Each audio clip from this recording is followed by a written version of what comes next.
All right, well, everybody, we're here with the Virginia at Work and Cortex Leadership Consulting podcast. I believe, Linda, did you call it a Corcast? A Corcast. Absolutely. And of course, Linda McNutt-Foster with Cortex Leadership Consulting. Why we call it a Corcast. Exactly. And then also with me, Dr. Jennifer Walker, the owner of Balance Well Space. Thank you so much. Absolutely. Hello. Our topic, addicted to work. I had no idea Americans were so addicted to work as we are. And Linda, very first question is just that. What kind of research have you found on this topic? Because it's fairly amazing.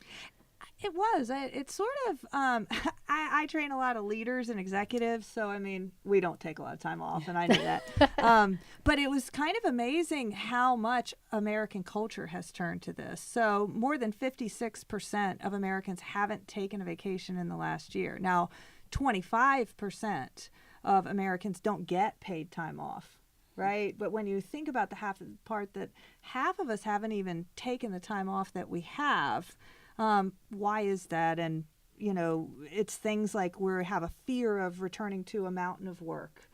There's certain structures that are happening right now. Like in certain companies, you get one block of PTO time, which is paid time off, and you can't, they don't know how to manage that. If you say, oh, I get 3 weeks off, what if I get sick? I got to hold time off for that.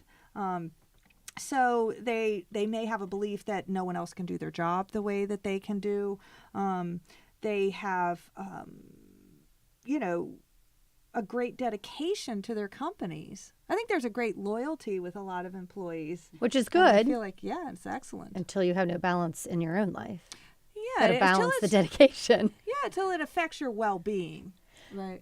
And let's get to that. Jennifer, your story was interesting to me that when you started a business up in the Cape Cod area, after 1 year you sold it. Talk about why. It was a couple years into business, but really what it came down to is I was so worried about building my business that I stopped taking care of myself and didn't take any time off. And after a year of, not such great weather up there and combined with just not taking that time off, I actually ended up selling the practice at the end of the year. So it was a big eye-opener for me of the importance of maintaining that balance, which is what we talked about, why I named my practice Balance.